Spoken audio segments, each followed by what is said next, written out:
Caros amigos e amigas, irmãos de caminhada espírita, uma boa noite a todos e muita paz aos vossos corações e a de todos nós também. É sempre uma grata oportunidade nós nos reencontrarmos com esse grupo querido que tão gentilmente tem aberto as portas para que a gente possa estar interagindo com vocês, trocando ideias e impressões sobre variados aspectos da doutrina espírita. E muito particularmente, nesta oportunidade, vamos falar a respeito da questão da mediunidade e da obsessão. Dois assuntos que são extremamente importantes e tão importantes que muitas das vezes, a partir dele, é que grande parte dos problemas que nós temos na vivência prática da mediunidade, seja ao não compreender o que de fato é a mediunidade, ou ao não compreender o que de fato é a questão da obsessão, grande parte dos nossos problemas passam por aí. Então não será nenhum exagero nós dizermos que esse é um assunto extremamente complexo na medida o quê? Na medida em que nós estamos falando sobre mediunidade, que todos nós sabemos quanto isso é imenso, e obsessão, outro aspecto extremamente importante da nossa vida, independente de sermos médiuns ou não sermos médiuns. Então, nesse sentido, nós gostaríamos de iniciar a partir de uma ilustração que nos remete à história, ou seja, que nos remete ao passado e nos ajuda a compreender que, a partir daqueles fenômenos em Hydesville, é que o estudo dessas duas questões, quer seja a mediunidade, quer seja a questão da obsessão, tudo começa ali. Não é que os fenômenos começaram ali, os fenômenos sempre existiram na história da humanidade. Agora, o estudo do que acontecia, como acontecia e por que acontecia, então nós vamos fixar, como uma forma didática, vamos chamar desta forma, os fenômenos de Hydesville como sendo um marco que delimita o início da codificação espírita. Então é importante que a gente separe essas questões para que a gente não faça uma confusão no sentido de que Hydesville é onde tudo começa. Todo o estudo começa, mas os fenômenos, na verdade, eles sempre existiram. E Hydesville foi muito importante porque, como nessa ilustração que estamos apresentando, através dali, através daqueles fenômenos, de fato, é como se nós estivéssemos abrindo um zíper. E esse zíper estivesse mostrando para nós um outro lado, até então, desconhecido, ou pelo menos não compreendido. Então, a partir dos fenômenos de Hydesville, essa questão, essa palavrinha, comunicação, é o que de fato se apresentou. É óbvio que até então nós vamos encontrar essa comunicação de uma forma bastante primária, de uma forma bastante grosseira, sem pouca condição de uma maior elasticidade, até o momento em que, através de tentativas e erros, experimentos e reexperimentos, nós vamos alcançar a escrita e, posteriormente, nós vamos alcançar a fala, ou seja, meios muito mais eficazes, muito mais efetivos, para que nós pudéssemos estar desenvolvendo verdadeiros diálogos, escritos ou falados, com aqueles que se encontravam do outro mundo. E a partir dessa questão, desse aspecto, chamemos assim, da comunicação, logo nós percebemos que havia um outro aspecto, que essa comunicação, ela se estabelecia a partir daquilo que Kardec chamou de influência. Então, quando ele vai definir sobre a questão dos médiuns, ele vai dizer que médiuns são todos aqueles que sentem a influência dos espíritos. Mas comumente, diz Allan Kardec, nós chamamos de médiuns aqueles que sentem essa influência de uma forma patente, de uma forma inequívoca, ou seja, que não deixa a menor dúvida. E a partir do estudo dessa comunicação e do estudo dessa influência, logo se percebeu que esta influência, ela alcançava variados graus. E ela era alcançava aspectos de natureza muito distinta. Ou seja, tanto nós poderíamos encontrar essa influência, né, num aspecto delicado, né, como nós vemos na imagem dessa jovem, e um espírito ao seu lado, como nós encontraremos também a influência no aspecto das obsessões, que é o quadro que nós vamos enxergar logo abaixo. Então, quer num sentido ou no outro, o aspecto da comunicação entre o mundo espiritual e o mundo material, nele nós iremos encontrar sempre esse aspecto da chamada influência. E é um aspecto que é extremamente importante, porque nós não devemos subestimar esta questão. Esta influência também permitiu-nos ver, né, e se nós já abraçarmos, ou seja, já adentrarmos um pouco mais na nossa vivência nas reuniões mediúnicas, nós podemos enxergar que esta influência tanto alcança a ação que é desenvolvida pelos espíritos amigos, pelos benfeitores amigos, pelos espíritos superiores, como também a influência que nós iremos encontrar aonde? Numa reunião mediúnica em que nós nos defrontaremos ali exatamente com o quê? Com aquelas comunicações mais difíceis, atendendo espíritos mais difíceis, que muitas das vezes nós os alcunhamos como os obsessores. Então, quer na ação que se processa a partir, né, da relação entre os espíritos superiores e nós, ou seja, os benfeitores amigos e nós, quer na relação que se estabelece entre os espíritos inferiores, ou comumente chamados de obsessores, e nós, em ambos os aspectos, nós iremos encontrar esta questão, ou seja, da influência. É uma palavrinha muito importante e que nós não devemos, né, e que nós precisamos ter muita atenção no seu significado e na sua amplitude.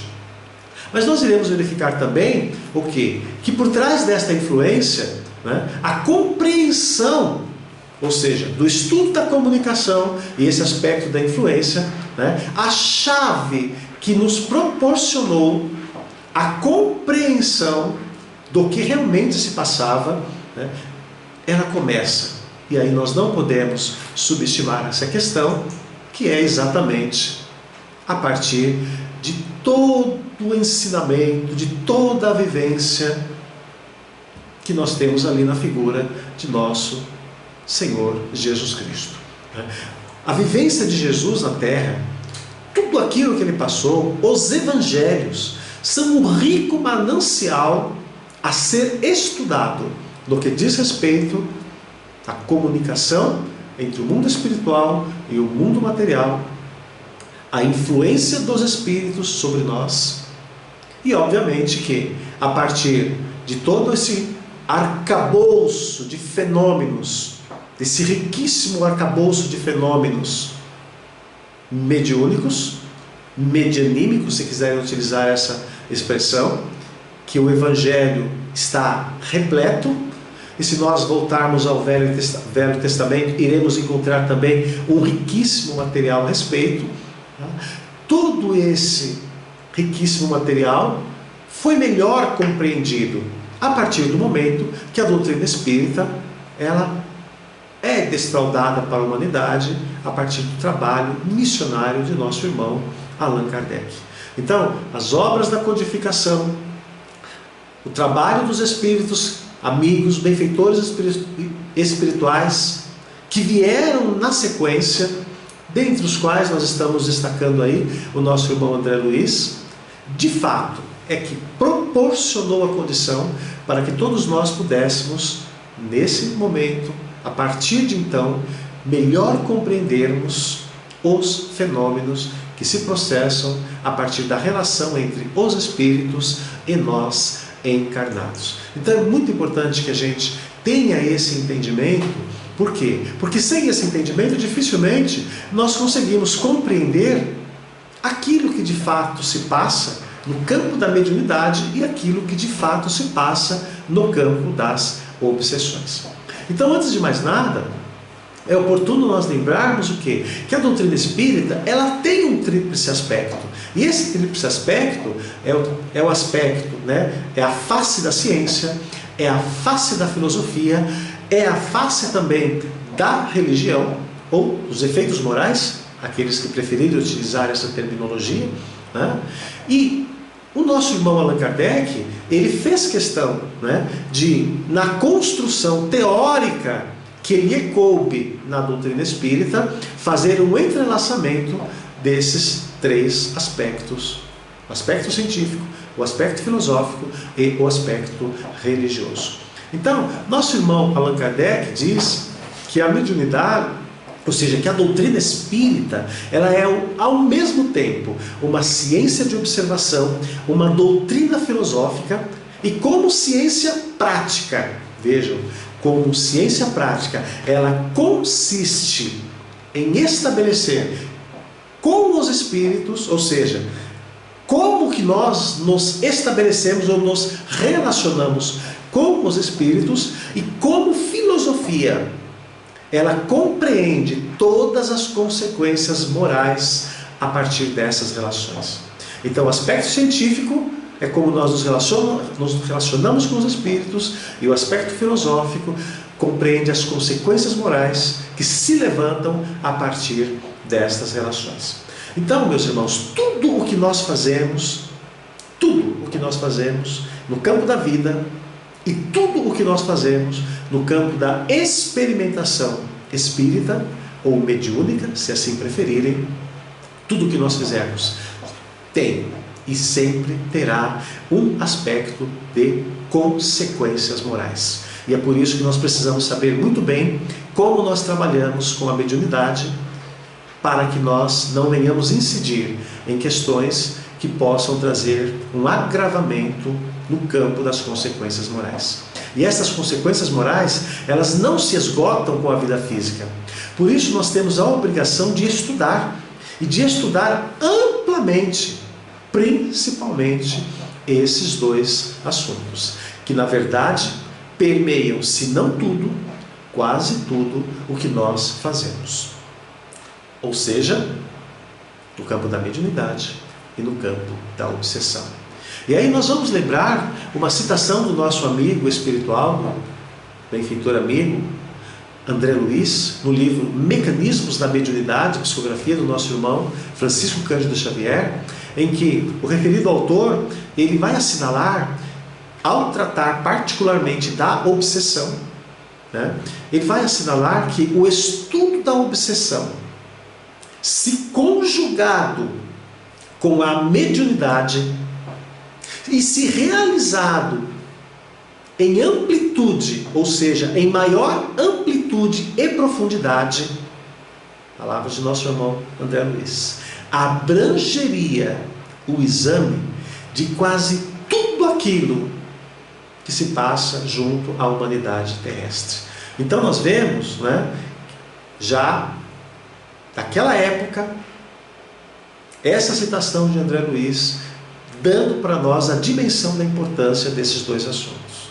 Conjugado o estudo em amplitude e profundidade dessas duas questões, certamente nós reconheceríamos que abrange quase tudo aquilo que nós fazemos aqui na Terra, né?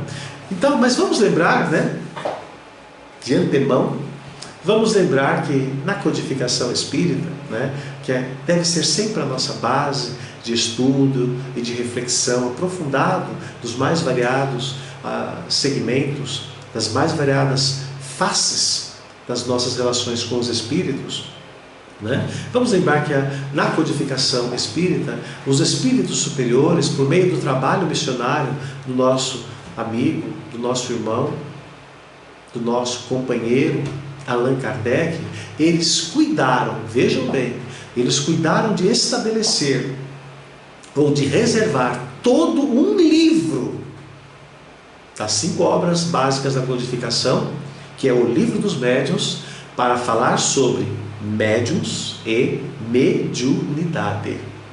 E dentro deste livro, eles reservaram todo um capítulo para que vocês vejam como que Kardec, né, na sua percussiência, né, na sua visão de futuro e na sua visão de realidade, ele logo percebeu que a obsessão é um dos mais graves escolhos e obstáculos da nossa vivência da mediunidade.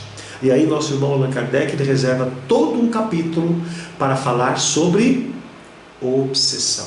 Então nós vemos que aquela citação que o nosso irmão André Luiz vai falar sobre o estudo conjugado, né, a importância do estudo conjugado de mediunidade e obsessão, vai exatamente ao encontro do que Allan Kardec, já na codificação espírita lá no princípio, ele procurou destacar. Todo um livro para falar de mediunidade, todo um capítulo desse livro para falar sobre a questão da obsessão. E nesse sentido, meus amigos, sem maiores delongas, vamos dizer dessa forma, nós haveremos de lembrar, né, uma citação de Allan Kardec, que nós encontraremos no capítulo 14 do Livro dos Médiuns, onde ele diz sobre a mediunidade, ele fala que ela é uma faculdade inerente ao homem. E ela pode-se dizer, diz Allan Kardec, que todos nós somos mais ou menos médiuns. Vejam, todos nós somos mais ou menos médiuns.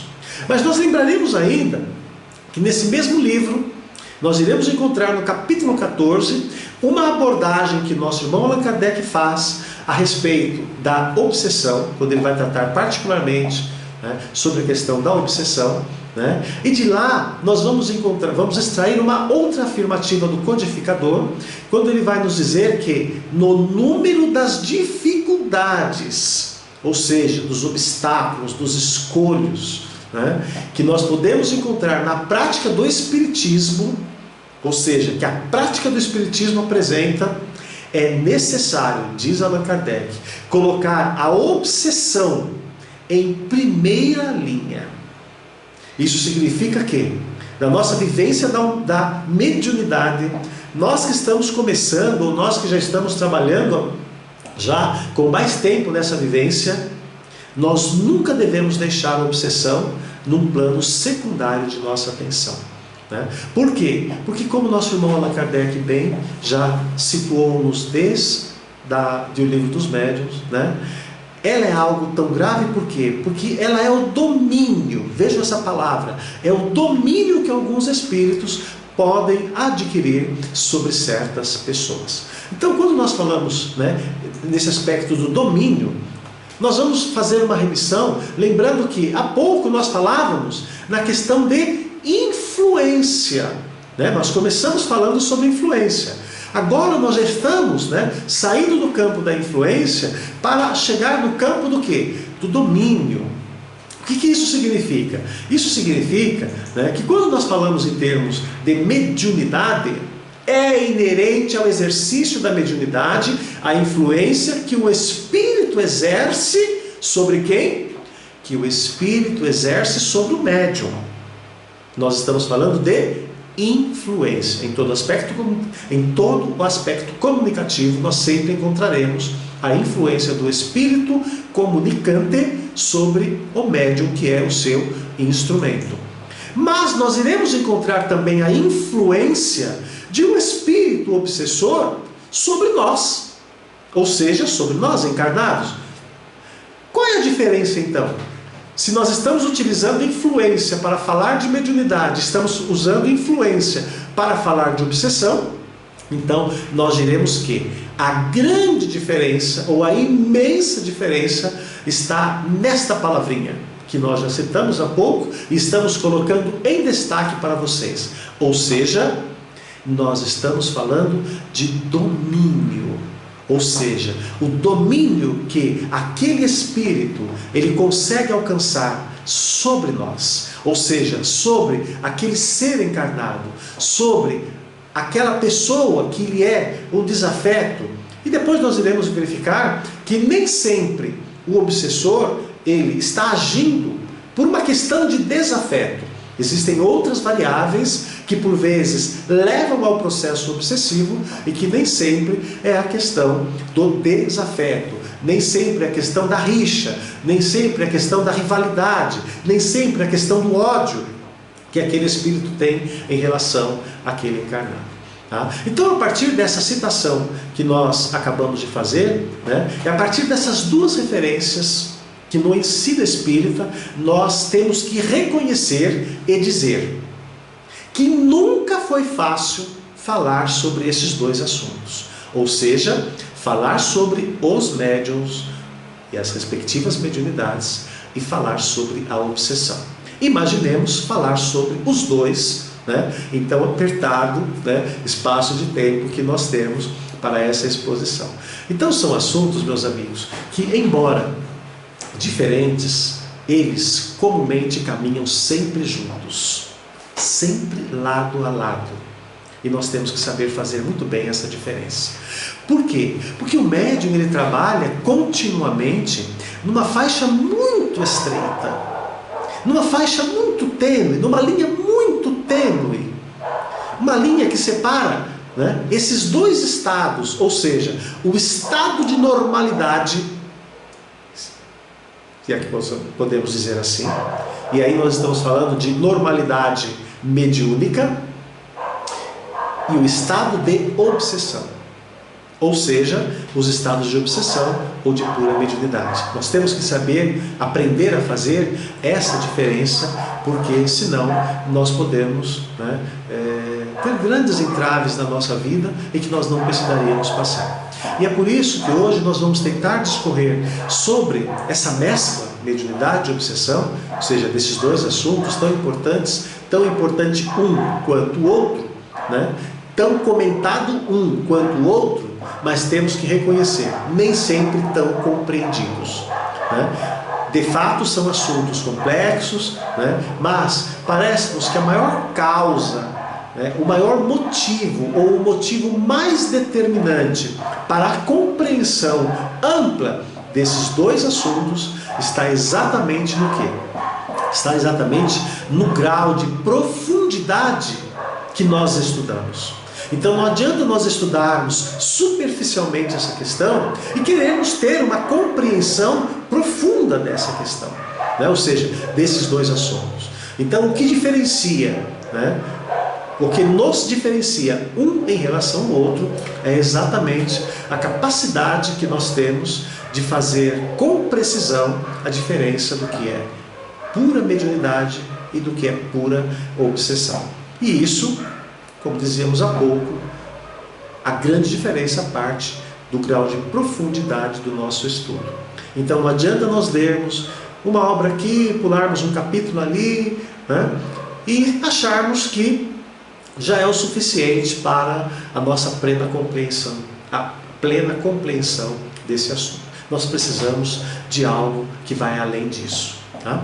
Então, essa profundidade nós diríamos que nós poderíamos ilustrar a partir de uma indagação que o nosso irmão Allan Kardec faz, né, ou fez no processo da codificação, né, mais particularmente no Livro dos Espíritos, na questão 919, quando Allan Kardec pergunta, né, aos espíritos que entabularam, né, ou seja, que encabeçaram a codificação, a apresentação da doutrina para nós, ele indaga exatamente sobre a questão do conhecimento de si, né? Ou seja, o quão importante e fundamental é o conhecimento que nós devemos ter de nós mesmos, né? E os espíritos respondem, né, quando Kardec pergunta se é importante esse conhecimento de si, e eles respondem sem titubear.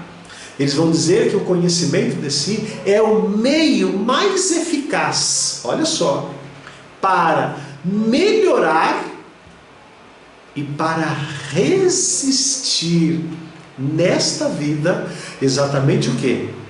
O arrastamento do mal. Vejam que na resposta que os espíritos deram, eles colocaram as duas coisas. Eles disseram, olha, conhecer-se é o aspecto fundamental para que nós possamos melhorar. Mas conhecer-se é o aspecto igualmente fundamental para nós vencermos o arrastamento do mal. Em outras palavras, quando a gente não se conhece, facilmente nós somos manipulados e arrastados pelo mal. E o interessante é que esse arrastamento, ele pode vir de dois aspectos, ou por falta de força, ou pela falta de percepção do mal. Duas coisas que não são iguais. Uma questão é quando a gente não sente força para resistir, e outra coisa é quando a gente nem se dá conta do que está acontecendo no nosso entorno. E isso é extremamente comum na vivência da mediunidade. Então, meus amigos, é impossível que a mediunidade seja praticada na Terra, né, e ela se faça realmente uma grande alavanca ao nosso progresso, se nós não tivermos a compreensão dela.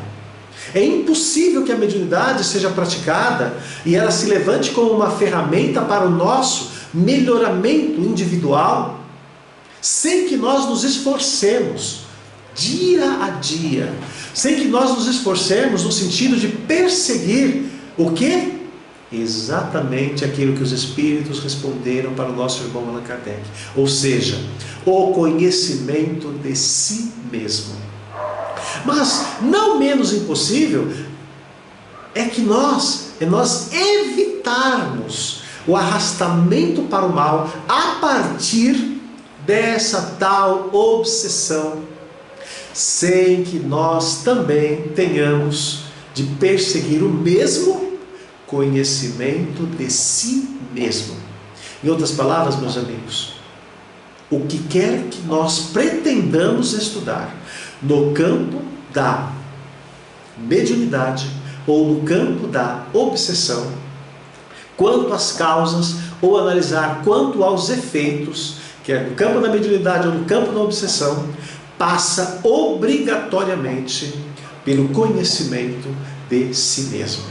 Médium que não se conheça, ele não sabe onde e como começa o que realmente seja mediunidade, e tampouco sabe onde e como começa, ou como se situa na tessitura da sua alma, o que ele seja essa tal obsessão. Na verdade, meus amigos, não há falta de informação. O que mais tem é informação.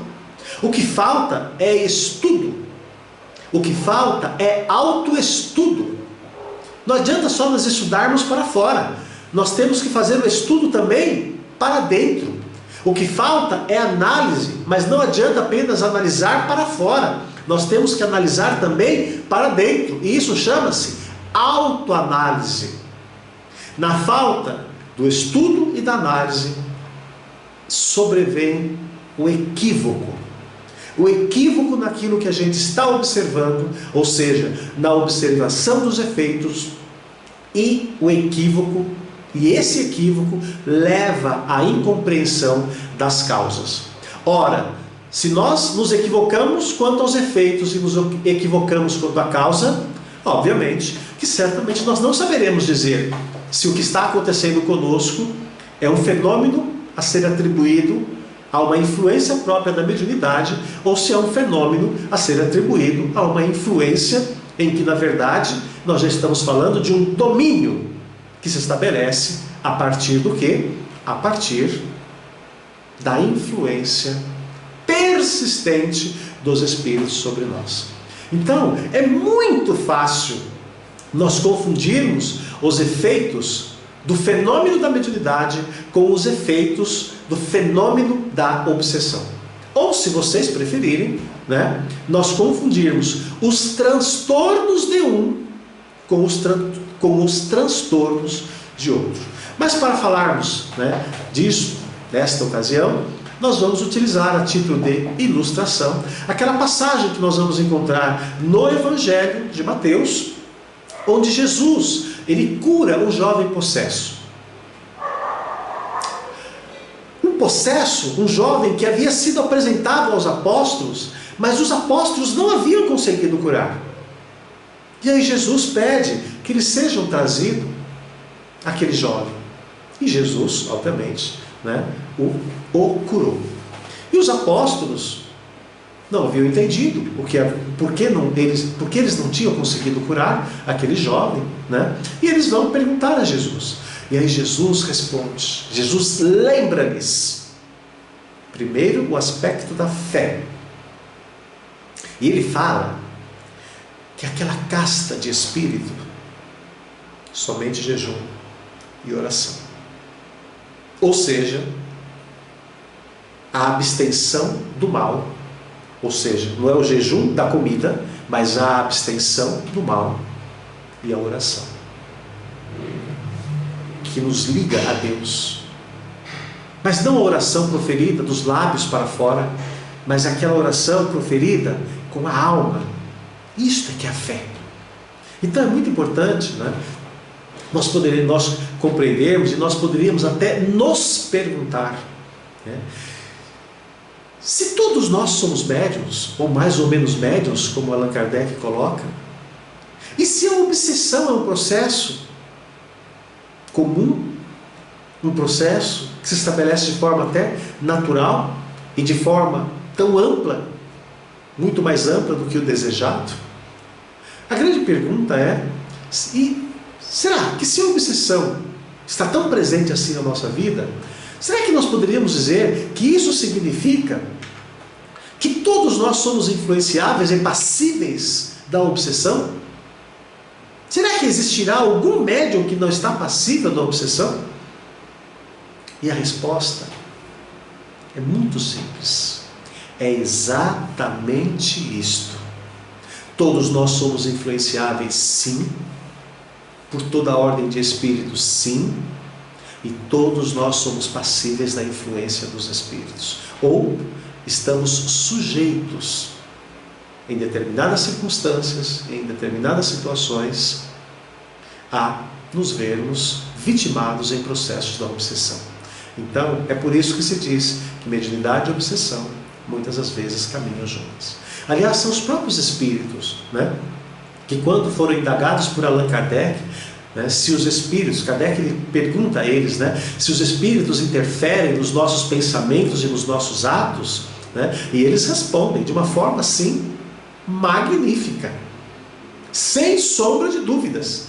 Eles dizem assim: muito mais do que pensais, quase sempre eles estão até a vos conduzir os passos, e vós não vos apercebais. Livro dos Espíritos, pergunta 559. Vemos que por trás dessa pergunta, nós quase conseguimos colocar a questão da mediunidade e da obsessão. Nós não vamos dar a elasticidade para a obsessão, porque eles não falam em domínio, mas ele fala que a influência dos espíritos é imensa na vida de todos nós aqui na Terra. Então é importante que a gente entenda essa colocação, exatamente por quê? Porque quando nós falamos em obsessão, né, ela, via de regra, e aí nós já estamos entrando na classificação que o nosso irmão Allan Kardec dá no capítulo que ele trata sobre obsessão. Lá vocês irão verificar que ele vai falar sobre a obsessão simples, a fascinação e a subjugação. A obsessão simples, via de regra, ela se estabelece, em princípio, a partir dos nossos próprios pensamentos. Kardec vai dizer que esse processo da obsessão simples, em que pese, muitas das vezes, ele seja até insidioso, né? Mas ele vai dizer que quase sempre é uma influência, é um domínio que ele é mais inoportuno, né? É uma coisa mais incomodativa, uma coisa que muitas das vezes interfere nas comunicações do médium, quando se trata de um médium atuante, né? Mas que muitas das vezes nós iremos encontrar situações que às vezes nem são espíritos maus, mas via de regra toda obsessão começa a partir dos sentimentos, ou melhor, dos pensamentos que nós agasalhamos, os pensamentos que nos são sugeridos e os pensamentos que nós compramos e acabamos tomando-os quase sempre como sendo nós. Mas a fascinação já é outra coisa. A fascinação, ela já envolve quase sempre o campo dos sentimentos. A pessoa fascinada, né, quer a partir dos pensamentos que ela se contemplou, né, que ela se permitiu, ou dos sentimentos que ela se permitiu, mas quase sempre a pessoa fascinada, ela não reconhece a obsessão. Ela não consegue reconhecer que ela está sob uma influência de de tal ordem por parte de um espírito. Então são aqueles processos em que se estabelecem no nosso coração, apenas de uma forma ilustrativa para simbolizar o campo dos nossos sentimentos, né? Situações que por vezes deixam marcas, situações que por vezes trincam e por vezes acabam estilhaçando os sentimentos que nós temos em relação às outras pessoas. E é por isso que muitas das vezes a pessoa fascinada, ela tem uma enorme facilidade de se distanciar das pessoas amigas que poderiam servir como um amigo, ajudando a enxergar, a ver o que realmente se passa. Então, um dos aspectos que os espíritos que atuam nesse campo das fascinações mais fazem é procurar afastar essa pessoa, ou seja, aquela pessoa, aquele irmão fascinado, afastar aquela pessoa daquelas outras que poderiam abrir-lhe os olhos. Então é por isso que a gente diz que a pessoa fascinada, né, quase sempre, ela é levada a estilhaçar sentimentos de pessoas que de fato são amigas e que poderiam ajudá-las. É o meio que esses espíritos encontram no sentido de afastar aquela pessoa de pessoas que podem ser um obstáculo para as pretensões daquele irmão. Já a subjugação já é um outro patamar. Se a obsessão simples era algo até um pouco mais fácil, a fascinação mais difícil, principalmente porque a pessoa quase sempre não se reconhece sob um processo obsessivo. A subjugação já não. Na subjugação, às vezes a pessoa até sabe que está sendo obsidiada, mas ela simplesmente não consegue, seja por uma ascendência moral ou por uma ascendência física do espírito, vencer a influência ou o domínio que aquele espírito estabelece sobre ela. É por isso que se diz que nos manicômios nós iremos encontrar muitas pessoas que na verdade não são doentes mentais, mas na verdade são pessoas sob processos severos, que antigamente chamava-se de possessão, mas que na codificação espírita foram denominadas como subjugação. A pessoa está subjugada, e de tal forma ela está subjugada que ela não vê força. Às vezes ela até reconhece a influência, mas não consegue vencer aquela influência, tá? Ou seja, ela não consegue vencer aquele domínio. Assim sendo, meus amigos, não será forçoso nós reconhecermos que nós somos muito mais médiuns do que nós pensamos, fora mesmo das nossas atividades laborais no centro espírita, muito mais influenciáveis do que nós pensamos. E por consequência, né, o que ocorre é que comumente, né, se nós somos muito mais médiuns fora do que dentro da casa espírita, né, e somos tão influenciáveis assim, né, o que acontece é que comumente nós acostumamos com a visão prática da mediunidade a partir daquilo que nós fazemos exclusivamente dentro do centro. E nós subestimamos tudo aquilo que está acontecendo conosco fora do centro. É onde, de fato, se estabelecem os maiores e os mais complexos processos obsessivos. Por isso que é importante que nós tenhamos atenção com aquilo que está acontecendo conosco, muito mais fora da casa espírita do que dentro da casa espírita.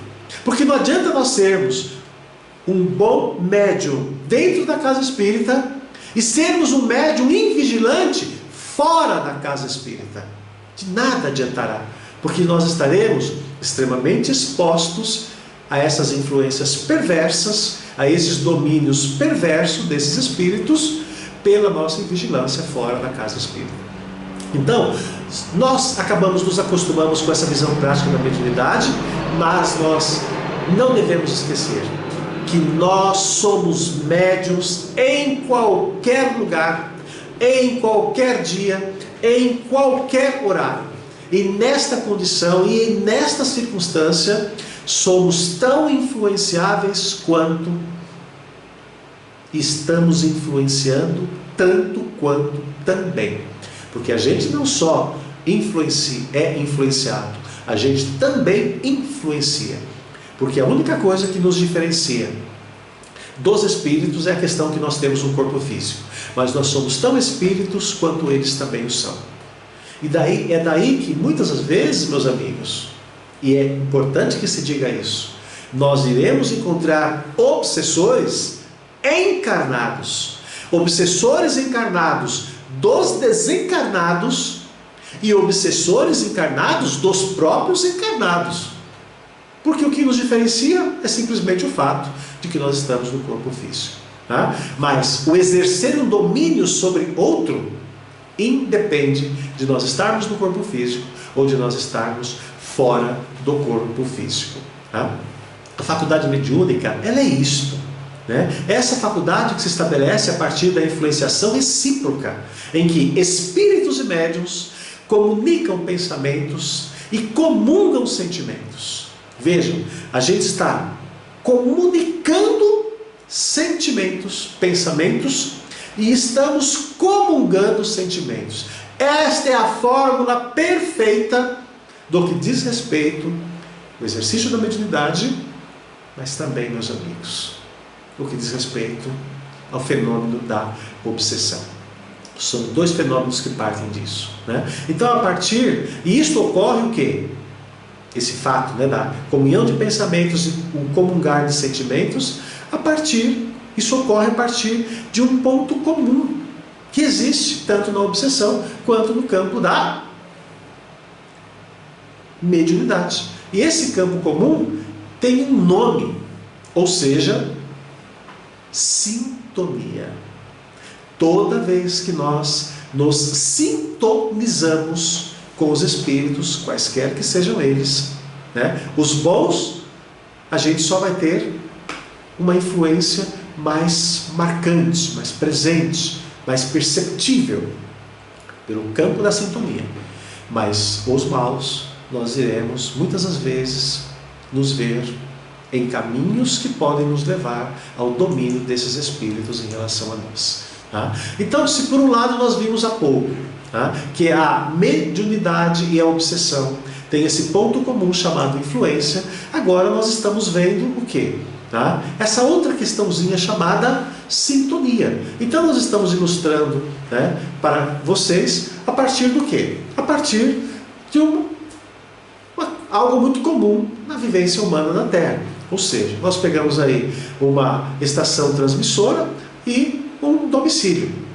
Então nós estamos colocando ali o sinalzinho de AM, simbolizado a partir do quê?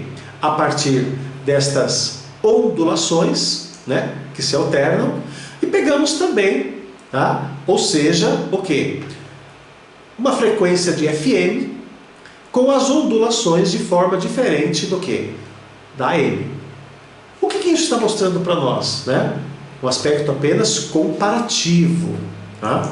Mostra para nós que as estações podem ser as mesmas, os receptores podem ser os mesmos, mas há uma diferença, e essa diferença é o sinal que está sendo transmitido.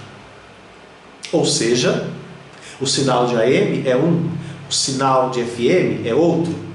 Comparativamente, nós poderíamos dizer o quê?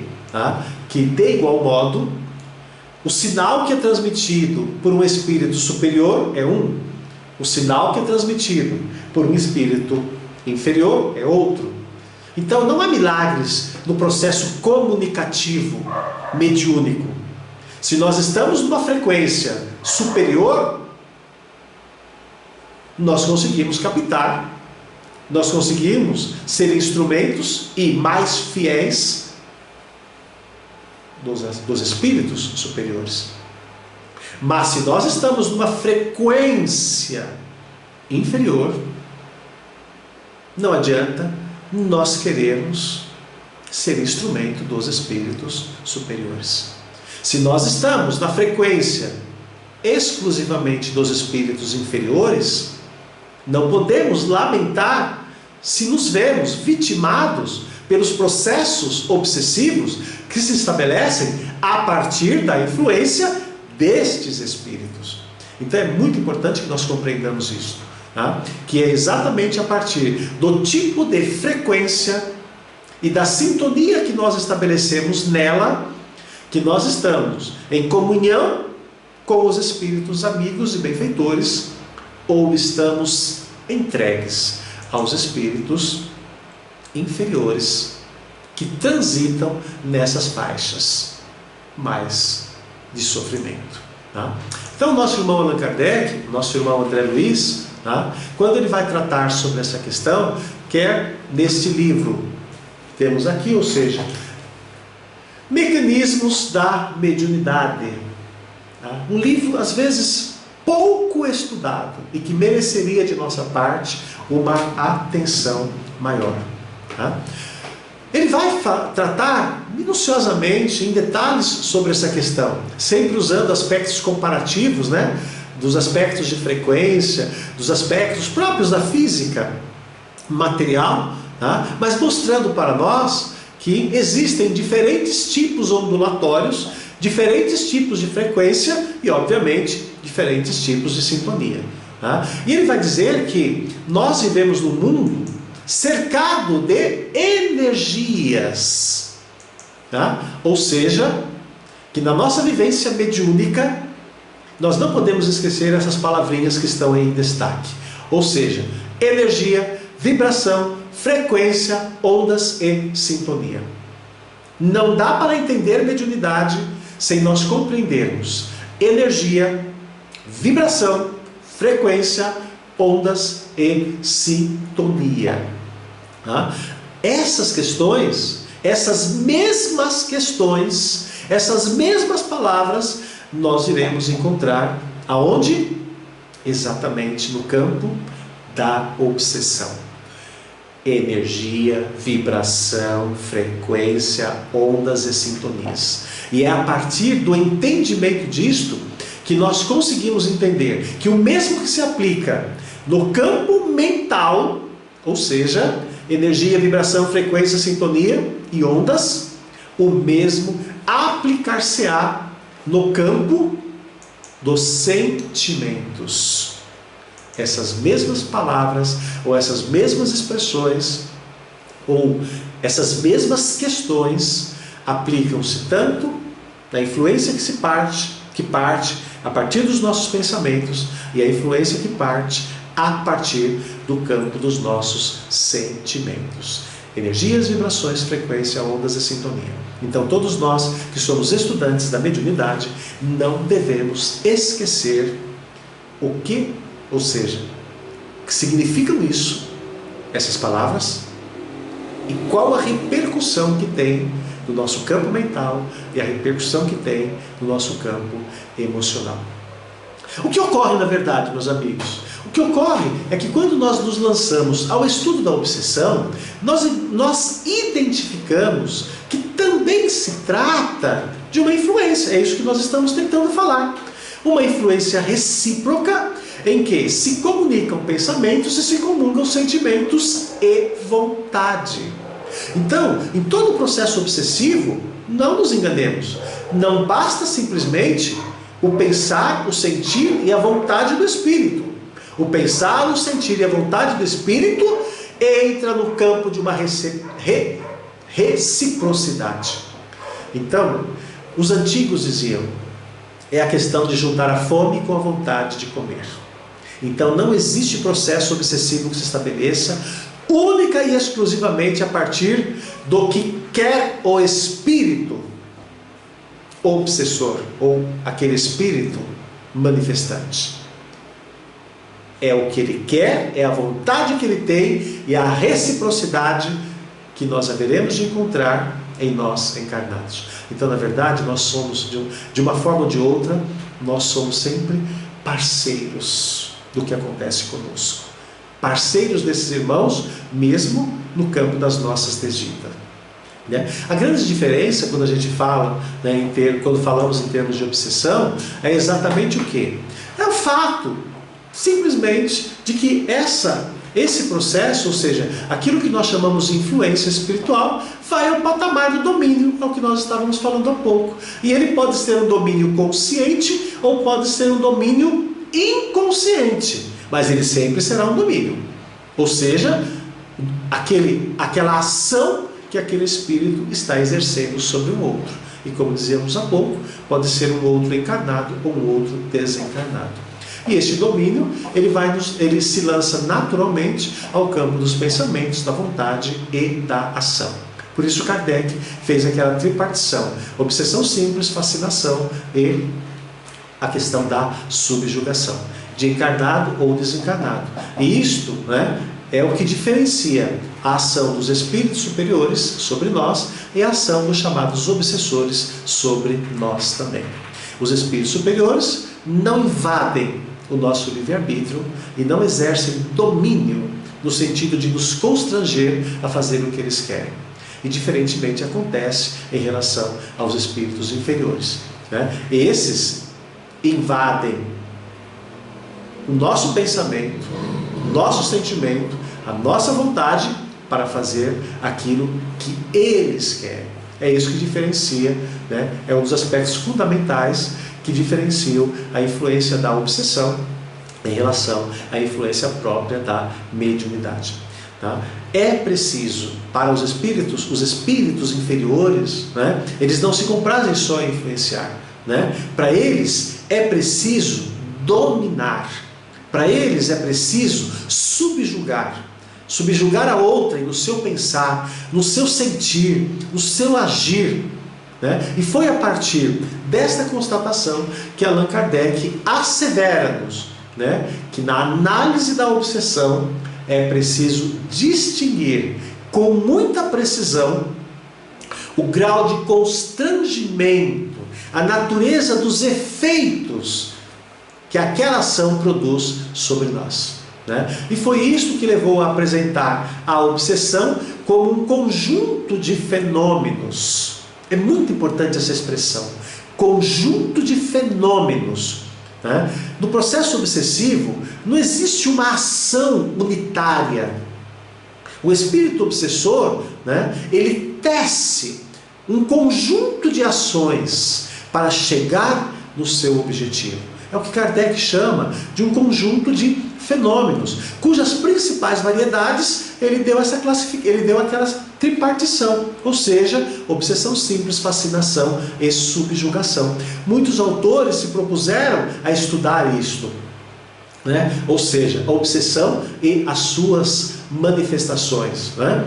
Mas é muito importante nós compreendermos, né, que a sua caracterização, ou seja, a caracterização do que é a obsessão e a sua interpretação doutrinária espírita parte, ou seja, o seu princípio essencial, em especial naquilo que nós encontraremos no que apresentaram para nós os espíritos superiores no livro dos Espíritos e em especial o que nós encontraremos no livro dos Médiuns, ou seja, onde nós vamos encontrar, né, a análise de Allan Kardec e o comentário dos espíritos superiores. Não significa, em espécie alguma, tá, no sentido de desprezar a contribuição complementar, né, trazida por demais espíritos, né, que vem na sequência da codificação. Né? O trabalho desses irmãos foi importantíssimo e é importantíssimo até hoje. Por isso estamos destacando, particularmente hoje, né, algumas citações do nosso irmão André Luiz, né, espíritos como André Luiz, Emmanuel e outros, né, de modo algum estão sendo desprestigiados, né, nessa nossa exposição, né, e de modo algum foram desprestigiados, tanto esses citados como outros, né, no bom e aprofundado estudo da doutrina espírita.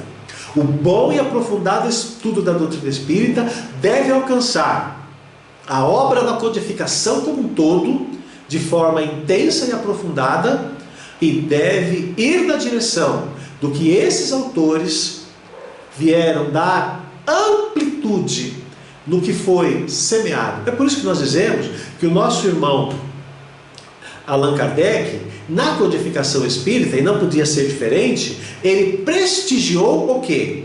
Ele prestigiou a generalidade e deixou a especificidade para aquilo que viria, inevitavelmente, na continuidade da doutrina espírita. Tá? Então, toda a contribuição é importante. Apenas há que se ressaltar, né, que a fundamentação doutrinária, que firma conceitos, variedades, diferenças, características, ações profiláticas, ela principia com o quê? Com o estudo de tudo o que se insere na codificação espírita. E é nela que nós encontraremos a definição do que é obsessão como ato de domínio alcançado a partir de certas circunstâncias e de certos fatores. Quando nós dizemos isso, nós estamos dizendo o seguinte: não adianta pensar em afastar, ou seja, em desobsessão a partir do afastamento do espírito obsessor. Se você não intervir nos fatores, ou seja, nas circunstâncias que propiciaram a instalação da obsessão, é como se diz, você afasta um obsessor e aparece mais meia dúzia de outros obsessores.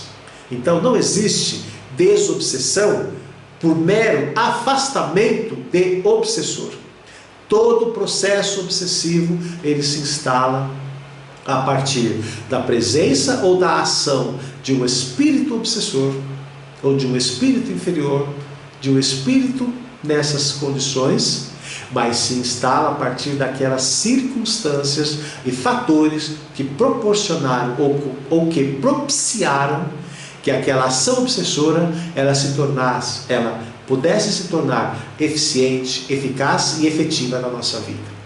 Então, isso já é um sinal de que não adianta pensar em obsessão apenas a partir de vontade do espírito. E também não adianta nós pensarmos em desobsessão a partir apenas de afastamento de espírito. É muito simplista essa análise. Tá? Então, meus amigos, né, não se haverá de falar em obsessão por casualidade, também não se haverá de falar, né, em obsessão apenas por acidente. Não tem obsessão por acidente. Toda obsessão desencadeia-se a partir do quê? De certas circunstâncias, né, que podem ser incidentais, mas jamais serão acidentais, né? Certas circunstâncias incidem, mas outras jamais será um mero acidente de percurso. Em outras palavras, todos nós somos influenciáveis, mas a obsessão se dá em outro patamar, ou seja, é o patamar do domínio. E é por isso que Allan Kardec fez questão de assinalar, né, no capítulo 23 do Livro dos Médiuns, quando ele vai tratar sobre obsessão, que o melhor médium, palavras de Allan Kardec, o melhor médium está sujeito à obsessão, sobretudo no princípio, no início, quando ainda falta a ele a experiência necessária, né? E não será nenhum exagero dizer, né, que a melhor caracterização da obsessão parte da teoria que caracteriza e parte da experiência que mostra. A teoria caracteriza e é a experiência que mostra o que está em vias de se instalar ou aquilo que já está instalado. Foram elas que demonstraram e que demonstram que na chamada obsessão simples, o espírito malfazejo, ele não só se impõe ao médium, ele se intromete também nas comunicações daquele médium, né? Nas comunicações que ele recebe. E algumas das vezes, ele até se substitui, ou seja, né, ele substitui aquele espírito evocado por aquele médium que está no princípio, né, do seu exercício, e o médium nem se apercebe, né, que aquele espírito que está se manifestando não é aquele espírito que foi evocado, né? E isso dificulta, obviamente, as comunicações, né, com os espíritos sérios, com os espíritos superiores. Algo bastante diferente do que ocorre com a fascinação. né, que tem consequências muito mais graves na medida que o médium quase sempre ele não reconhece que está sob um processo obsessivo, que está sendo obsediado, né, e o que se dá pelo simples fato de quê? Pelo simples fato de que o obsediado, né, ele cria, que o obsessor, ele cria uma ilusão no pensamento do médium, e essa ilusão paralisa, diz Allan Kardec, de certa forma, a capacidade de você julgar e de discernir as comunicações ou as ações, né? Então Allan Kardec explica que o espírito consegue inspirar no médium uma confiança cega, que não lhe permite reconhecer que ele está sendo enganado, não lhe permite ver que ele está sendo mistificado, né? E ele muitas das vezes não permite sequer perceber o absurdo do que ele está escrevendo, ou o absurdo do que ele está falando, ou o absurdo do que ele está fazendo. Mesmo quando isto, diz Kardec, salte aos olhos. E é por isso que a fascinação ela é tão perversa, vamos chamar desta forma, tá? Porque a pessoa não consegue se dar conta do que está acontecendo consigo, tá? Ela é de fato uma das maiores e mais graves consequências, né? A fascinação é um dos processos mais complexos que o médium pode se defrontar, né? E é por isso, e é quase sempre no campo da fascinação, meus amigos, que ocorrem os maiores desvios doutrinários, que ocorrem os mais graves desvios na interpretação espírita. Porque é dela que surgem as teorias mais absurdas, as teorias mais falsas, e seja o médium individualmente fascinado, ou toda a coletividade fascinada, porque às vezes não é só o médium que está fascinado, todo o grupo está fascinado, quase sempre. É a partir daí que os mais nobres trabalhos espirituais, eles são eles são ruídos. Não só por conta do médium fascinado, mas porque todo um grupo, todo um centro está sob o mesmo processo da fascinação. E é aí que as verdades tornam-se mentiras e as mentiras tornam-se verdade, né? Isto quando não arrasta, né, para as mais ridículas e as mais perigosas ações. No primeiro caso, ou seja, na obsessão simples, o espírito é mais inconveniente do que mal, diz o nosso irmão Allan Kardec. Já no segundo caso, não. A situação é muito mais complexa, né? Porque você vai encontrar médiuns que são hipócritas, né? Dissimulados, né? E aí você vai ter uma dificuldade muito grande em você se desvencilhar da influência negativa daquele irmão, né? É o que se dá no campo da fascinação, né? Quase sempre são espíritos reconhecidamente inferiores, de destacada inteligência, e que fazem da esperteza, do ardil, da hipocrisia as suas ações preferenciais para vencer, às vezes, as tímidas resistências que nós levantamos, né? Dando uma falsa aparência de virtude ao que não tem nada de virtuoso, né? São espíritos sem nenhum escrúpulo, são espíritos sem nenhum freio de ética, de moralidade, e de tal forma que as palavras caridade, humildade, Deus, amor, são por eles facilmente utilizadas. Por quê? Porque eles sabem que são palavras quase sempre massageiam o nosso ego e massageiam as fibras da nossa emoção, né? E quando isso acontece, desarmam as nossas prevenções. Então são por eles utilizadas habilmente, né? Sem a menor cerimônias. E a estes em especial que o Espírito São João, na primeira epístola, que nós vamos encontrar no Evangelho segundo o Espiritismo, ele vai lembrar: não acrediteis em todos os espíritos, mas provai se esses espíritos são de Deus. Porque são muitos os falsos profetas que se levantaram na história da humanidade. O que muitas vezes acontece conosco, né, no exercício da nossa vivência mediúnica, né, é que a gente não presta atenção nessa advertência de São João, né? O excesso de credulidade faz que a gente tome por verdade tudo aquilo que os espíritos apresentam para nós nas nossas reuniões mediúnicas, na nossa vivência prática da mediunidade, né? Então o nosso irmão Allan Kardec, quando vai comentar essa frase, né, ou seja, essa citação do Espírito São João, né, ele vai dizer, né, que o Espiritismo vem revelar uma outra categoria de falsos cristos e de falsos profetas, e uma categoria bem mais perigosa, né? Por quê? Porque essa categoria não se encontra entre os homens, mas entre os desencarnados, espíritos enganadores, espíritos hipócritas,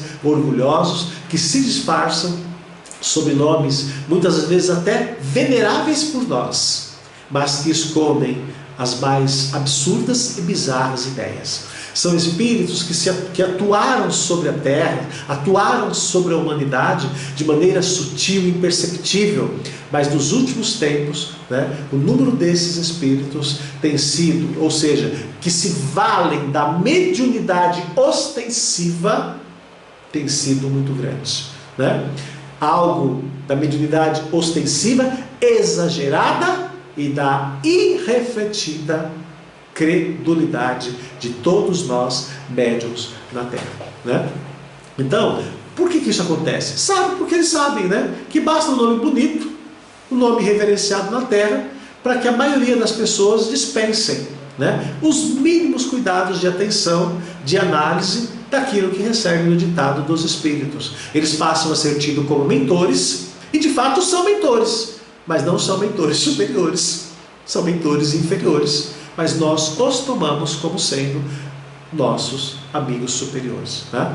Então basta que se apresentem com o nome de familiares, né, pessoas que nós tributemos toda a consideração, para que a gente se desarme por completo, né? Eles dizem e a gente acolhe sem levar em consideração o que realmente estão dizendo. E é exatamente daí que se pode projetar as mais graves, né, e imprevisíveis consequências que quase sempre nos levam à subjugação, que Kardec diz, né, que paralisa, né, a nossa vontade, malgrado, né, aquilo que a gente gostaria que realmente fosse.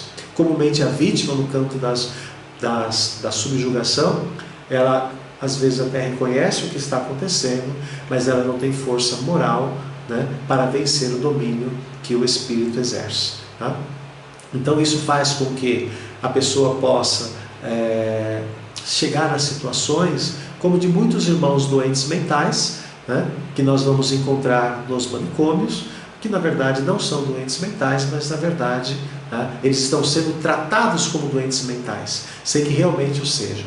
São muitos os que eram doentes da alma, vitimados por obsessão, e acabaram sim doentes da matéria, pelo tratamento equivocado, pela medicação a que foram submetidos, tá, enquanto estavam aqui na Terra.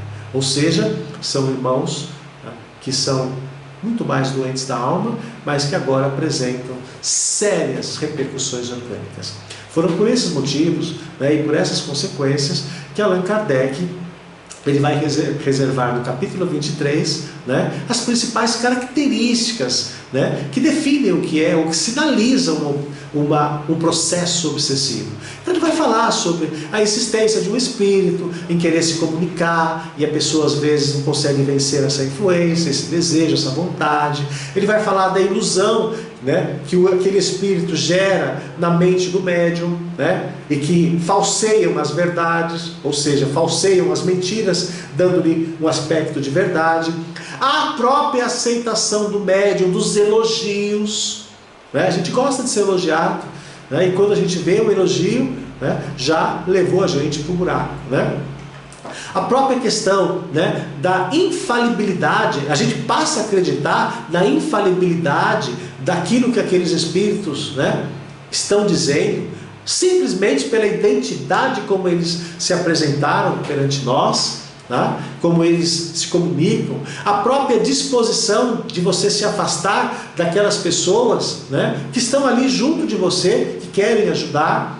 Ou seja, todas essas questões e muitas outras que o nosso irmão está citando nesse capítulo e que a gente pede, né, a gente orienta que vocês não deixem de ler com muita atenção, principalmente ali na parte final, quando ele vai falar os sinais da obsessão.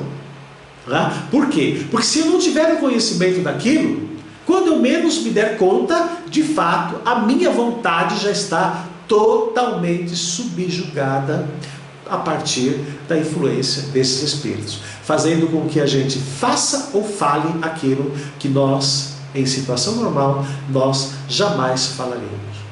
Então é inegável, meus irmãos, que desde o princípio da codificação espírita, essa questão da obsessão já se levantou como o mais grave, ou um dos mais graves e dificultosos entraves na vivência da mediunidade. Não dá para separar uma coisa da outra. É um fenômeno sempre de difícil identificação, que precisa daquele orai e vigiai, precisa daquele conhece a ti mesmo, porque senão nós facilmente somos levados. Então, quando Kardec, já na codificação, ele vai simplificar isso, resumindo que quem quer que receba más comunicações, seja pelo que está sendo dito, ou pelo efeito do que está sendo dito, pelas consequências morais do que está sendo dito, quem quer que se encontre nessa condição, está sob uma influência perversa. E esta influência, se não for vigiada, pode levar, pode se sobrepor à vontade do médium. Quando ele se dá conta, ele já não tem mais a capacidade de discernir o certo do errado, mesmo que aquilo seja o mais evidente possível.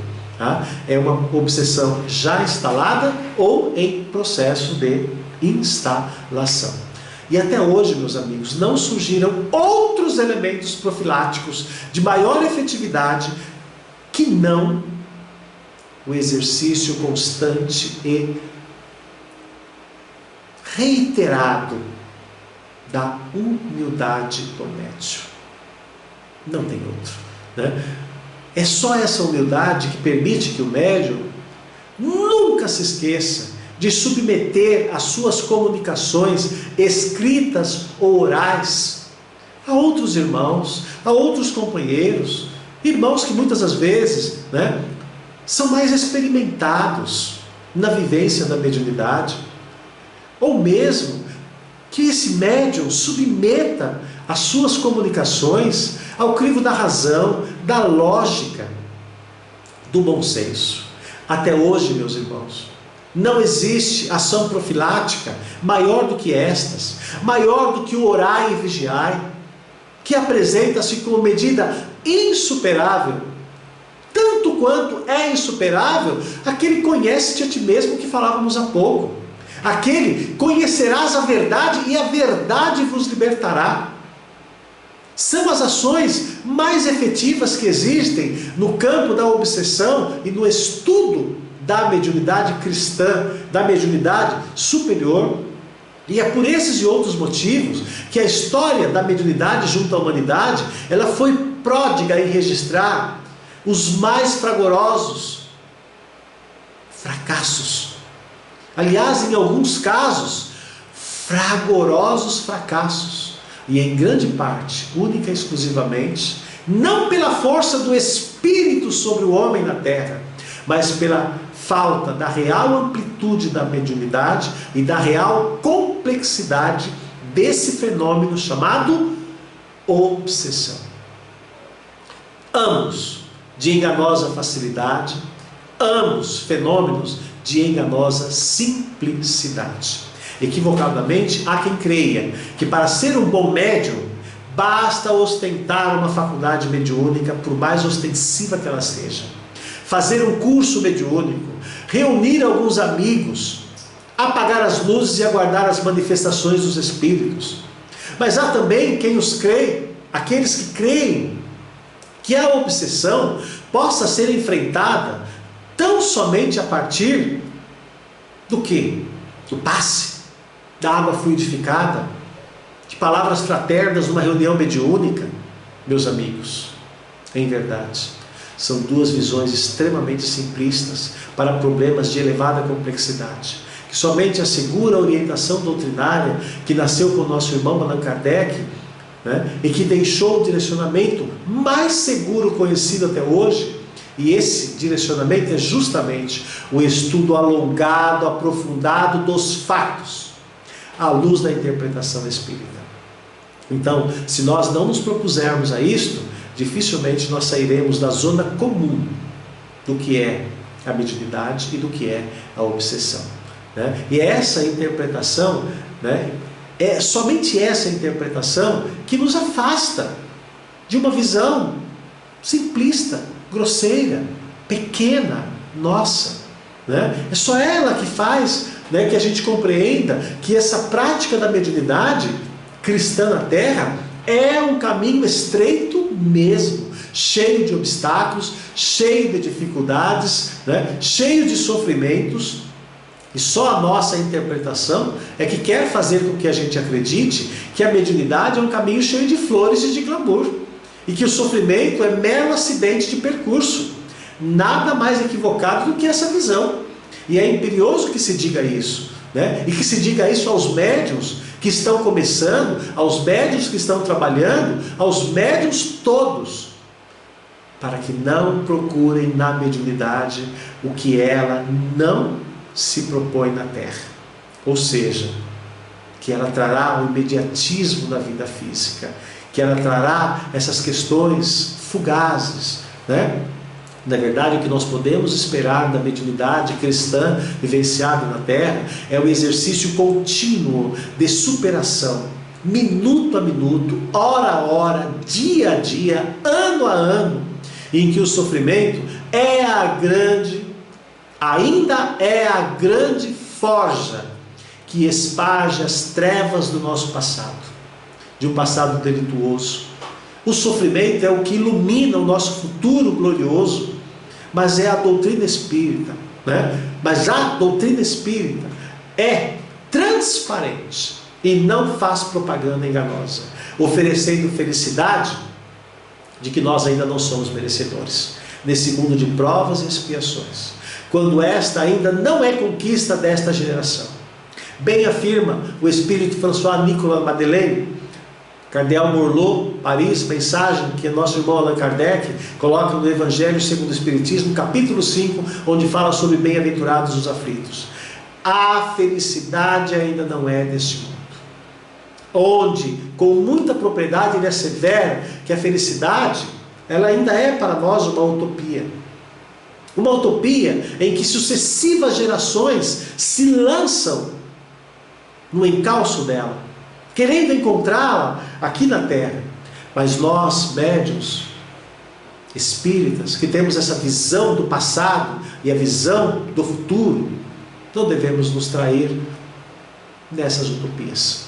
Devemos compreender que se o homem feliz, ele realmente é uma raridade ainda na Terra, não nos enganemos, que a mediunidade absolutamente perfeita também é uma raridade aqui na Terra, né? A mediunidade, ela era e ainda será por muito tempo a nossa alavanca de libertação, mas que na Terra, meus irmãos, ainda tem no sofrimento muito mais um aliado do que um inimigo.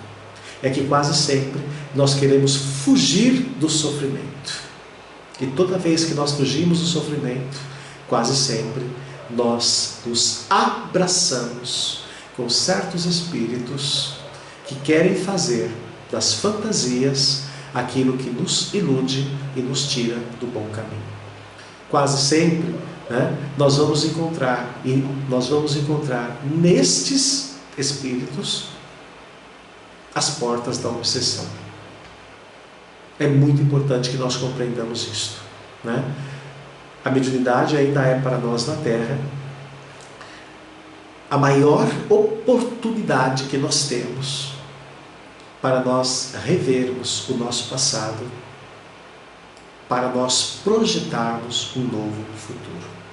Mas para isso é imprescindível que nós tenhamos a consciência desperta do caminho estreito em que nós estamos caminhando, dessa porta estreita que nós estamos adentrando, porque é exatamente a partir desta consciência que a gente consegue fazer, ou seja, que a gente consegue se preservar na mediunidade cristamente vivida, sem descambarmos para as obsessões, que nada mais são do que o produto da nossa invigilância e da nossa ainda do precário entendimento do que nós podemos esperar no exercício da mediunidade vivenciado nas casas espíritas e fora da casa espírita. Por isso dizíamos, nós somos muito mais médiuns fora da casa espírita do que dentro da casa espírita. Meus amigos, muita paz a todos. Esperamos que tenha sido de proveito esse nosso bate-papo, desse momento, né? E em nome de Jesus, só podemos reafirmar os votos de perseverança.